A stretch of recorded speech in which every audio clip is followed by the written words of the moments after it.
বিধায়ক বিশ্বনাথ দাস মহাশয়কে আমরা বরণ করে নিচ্ছি। বরণ করলেন সম্মানীয় সংগঠনের সভাপতি মুফতি আতিকুর রহমান সাহেব। বড়দানি একটু কম আছে কেন?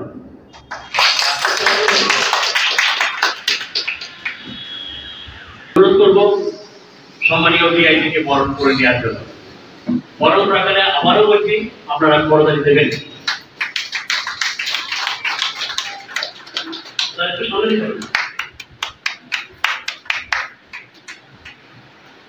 আজকে আমরা অনেক, কিন্তু বড়দানি খুব কম।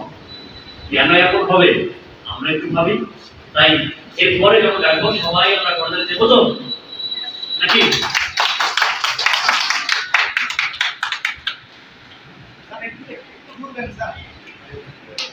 শামীম বাবু, আমি শামীম বাবুকে অনুরোধ করবো সম্মানীয় আইসি জয়নগর পার্থসারথী মহাশয়কে বরণ করে নেওয়ার জন্য।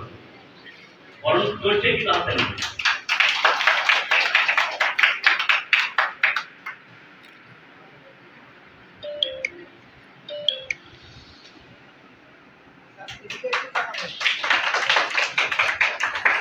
সম্পাদক সম্মানীয় হাফেজ আবুল কালাম।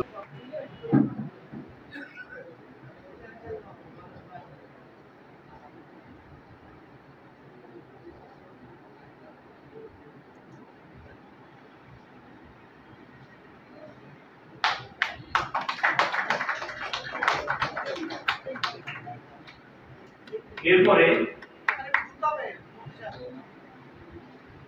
আমরা বরণ করে নেব প্রশাসনিক শিক্ষার্থীর সামনে মহাশয়।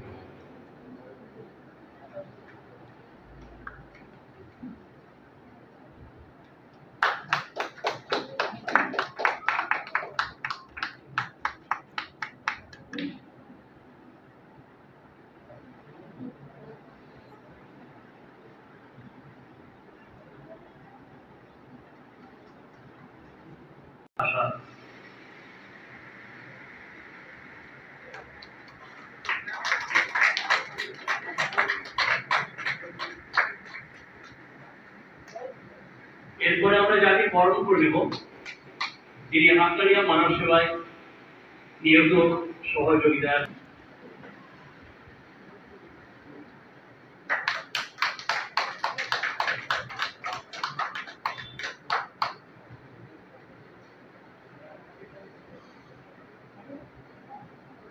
এরপরে চলছে বরণ মেলায় আগত মেহমানদের বরণ পর্ব। এই পর্বে আমরা বরণ করতে চলেছি যিনি জনগণের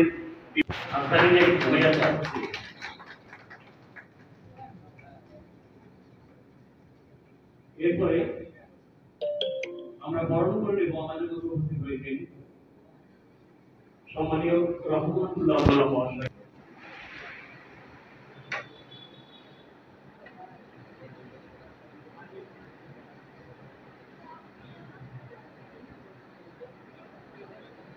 চলছে বরণ পর্ব, বরণ মেলা আগত অতিথিদের। এই পর্বে আমরা আগত অতিথিদের দিয়ে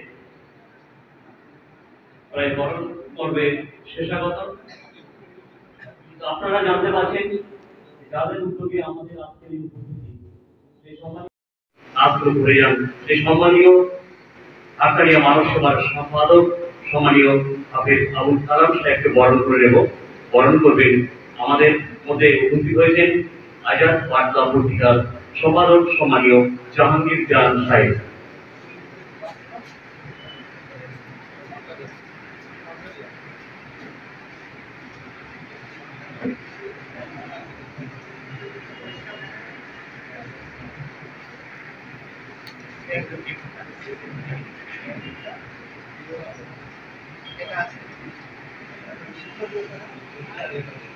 বরণ করে নেওয়া হচ্ছে আজকের দিনের অনুষ্ঠানের মধ্যমণি, যিনি না থাকে আমরা কেউ হতে পারতাম না, এই জায়গায় আসতে পারতাম না। সম্পাদক হাফেজ আবুল কালাম সাহেবকে বরণ করে নিলেন আজাদ বার্তা পত্রিকার সম্পাদক জাহাঙ্গীর জান সাহেব। এরপরে আমরা বরণ করে নেব যাকে বরণ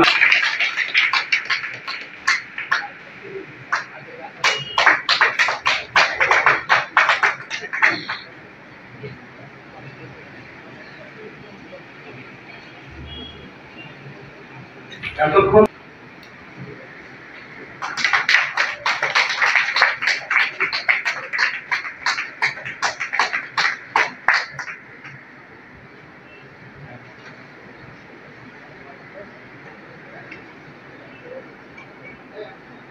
পুরাণ কথিত সমুদ্র মন্থনে যেমন উঠে এসেছিল অমৃতার গরম, তেমনি আজ দিকে দিকে নিঃস্বার্থ নাগিনী নিঃস্বার্থকে পরাভূত করে যারা আসছে এই মহতী অনুষ্ঠানে, তাদেরকে আমরা জানাই আমাদের পক্ষ থেকে হার্দিক অভিনন্দন।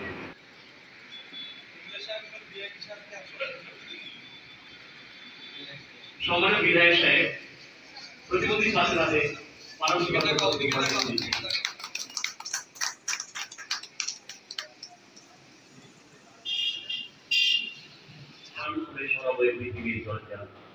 সেই সমস্ত প্রতিবন্ধকতা থেকে দূর করে শাকিল আহমেদ সে পড়াশোনায় এগিয়ে চলেছে। তার দুর্পাঠী করেছেন সম্মানীয় বিধায়ক বিশ্বনাথ দাস মহাশয়।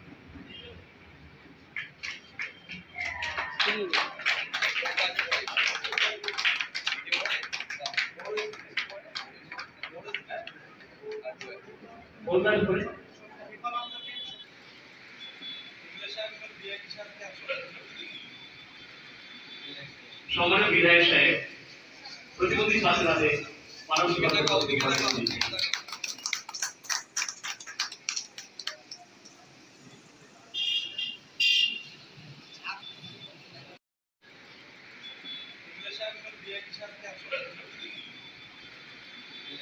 সম্মানিত বিধায়ক সাহেব, প্রতিবন্ধী ছাত্রদের মানসিকতা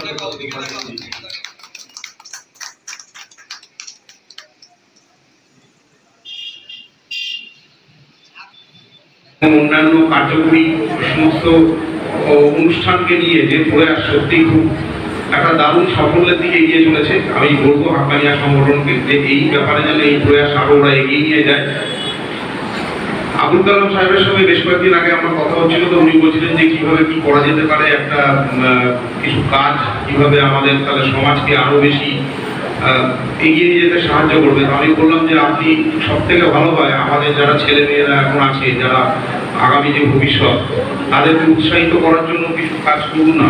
যদি কিছু ক্রীড়া শিক্ষা সব দিক থেকে তাদের আমরা পাশে আছি, আমরা যে তাদের পাশে আছি এই বার্তাটা দেওয়ার জন্য যদি কিছু কাজ করা যায় তাহলে ভালো হয়। বিভিন্ন প্রোগ্রাম তো হচ্ছে, তার সঙ্গে এই ধরনের কিছু কাজ করে এবং তাদেরকে তাদের মতো করে যাতে কিছু পুরস্কার বা তাদের যে প্রয়োজনীয় যে জিনিসগুলো লাগতে পারে, যেগুলো আমরা তাদেরকে দিতে পারি, আপনারা তাদেরকে দিতে পারেন, সেরকম যদি কিছু করা যায় তাহলে কিন্তু খুব ভালো হবে। ছেলে মেয়েরাও আরো উৎসাহিত হবে, সেই কাজে আরো ভীষণভাবে তারা এগিয়ে যেতে পারবে। তা আমি আর আমাদের আবুল কালাম সাহেব দুজনে মিলে এই সিদ্ধান্ত নিই এবং উনি তখন আমার ওখান থেকেই বলে পরবর্তীকালে বলে যে তাহলে আমরা এই ডেট নিচ্ছি, এই জুলাই মাসের এই তারিখ আমাদের ঠিক আছে সবথেকে বেস্ট হয়, এই তারিখ দিয়ে তাহলে আমরা এই প্রোগ্রামটা করছি। সত্যি আমাকে দুদিন আগে উনি থানাতে গিয়েছিলেন, উনি দুদিন আগে থানাতে গিয়ে বললেন যে এরকম এই সংস্থার সঙ্গে আমরা এগুলো খুব দারুণভাবে করছি।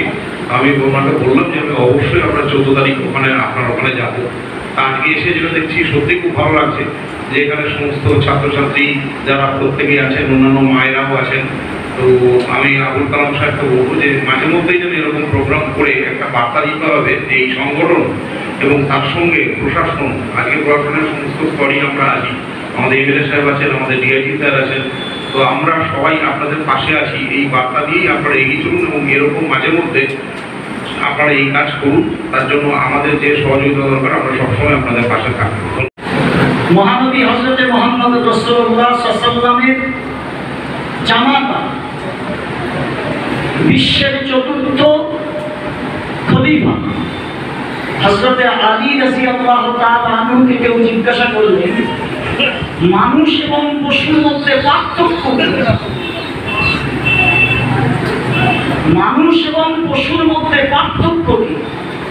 তিনি বললেন যারা নিজের ভাবনাটাই ভেবেই যায়, নিজের স্বার্থ চরিতার্থ করতে গিয়ে নিজের জীবনটা শেষ করে দেয়, তাদের নাম হলো পশু বা জানোয়ার, যারা অপরের সুখ শান্তি ভোগ বিলাসের কথা ভাবে, অপরের শান্তি সুখের কথা ভাবে, তারাই হলো প্রকৃত মানুষ। কত বড় মনের মানুষ হতো, কত তো প্রশস্ত মনের মানুষ হতো, তারা মানব সেবা করতে পারে। মানব শব্দটার ভিতরে কোনো বিভাজন শব্দ নেই, কোনো জাতপাতের বিভাজন নেই, মানব সেবা। বিশ্বনবী সাল্লাল্লাহু আলাইহি বলেছেন, এই পৃথিবীতে কোটি কোটি মানুষ আসবে যাবে, তাদের মধ্যে শ্রেষ্ঠ মানুষকে মহাপুরুষ হযরত মুহাম্মদ রাসূলুল্লাহ সাল্লাল্লাহু আলাইহি ওয়াসাল্লাম বলেছেন, খায়রুন নাস মান ইয়ানফাউন নাস। মানব জাতির মধ্যে সেই ব্যক্তি হলো সর্বশ্রেষ্ঠ, যার দ্বারা এই পৃথিবীর মানব জাতি উপকৃত হয়। মান ইয়ানফাউন নাস, আমি একটা মানুষ হয়ে জন্মগ্রহণ করার পরে নিজের স্বার্থ চরিতার্থ করার জন্য নিজের জীবনটা চালিয়ে যাব, অথচ অসহায় দুর্বল সর্বশ্রেণীর মানুষের জন্য আমি ভাববো না, এটা মানুষের কর্তব্য নয়। জাতি ধর্ম বর্ণ দল মত, হায়ার কাস্ট মিডল কাস্ট নিম্ন বর্ণের উচ্চ বর্ণ, মুচি মেতর হাই ডোম সর্বস্তরের মানুষ নিজের অন্তরে যে ঠাঁই দিয়ে তাদের পাশে দাঁড়াতে পারে, সেই হলো পৃথিবীর মধ্যে সেরা মানুষ। শিক্ষা দীক্ষায় জ্ঞান করবে অনেক ঊর্ধ্বে উঠলেও মানবকে যদি ভালোবাসতে না পারি, জীবকে যদি ভালোবাসতে না পারি, তাহলে ওই কথাটাই আমাদের মনে রাখতে হবে, জীবে প্রেম করে যেজন সেজন সে বিচে ঈশ্বর। আল্লাহ বলি, গড বলি, ভগবান বলি, যাই বলি, তাকে আপন বানাতে গেলে জীবগুলিকে সেবা করতে হবে। তাই তো আমাদের শিক্ষা দেওয়া হয়েছে। একটা পিপাসুক্ত কুত্তার মুখে পানি তুলে দেওয়ার কারণে মহান সৃষ্টিকর্তা তাকে স্বর্গবাসী হওয়ার ফায়সালা পৃথিবীর মানুষকে শুনিয়ে দিয়েছে। একটা কুত্তা, তাহলে একটা কুকুরকে যদি অসহায় অবস্থায় তার প্রয়োজনকে মিটিয়ে দেওয়া যায়, তার ক্ষেত্রে যদি এত বড় পুরস্কার পাওয়া যায়, তাহলে একটা অসহায় দুর্বল গরিব চিকিৎসা করতে পারছেন না, পড়াশোনা করতে পারছেন না, তাদের পাশে দাঁড়ানোর জন্য মুফতি আবুল কালাম সাহেব নিজের পথ থেকে দিচ্ছেন কিছু, কিন্তু এই ভাবনাটা ভেবে মানুষের কাছে ভিক মেনে মেনে এই সমস্ত মানুষদের পাশে দাঁড়িয়ে তিনি যে একটা দৃষ্টান্ত প্রতিষ্ঠা করেছেন। আজকের আমাদের জন্য তার তরফ থেকে একটা মেসেজ, যে আমরা যেন এই প্রকৃতির মন অন্তর প্রশস্ত করে মানুষের পাশে দাঁড়াতে পারি।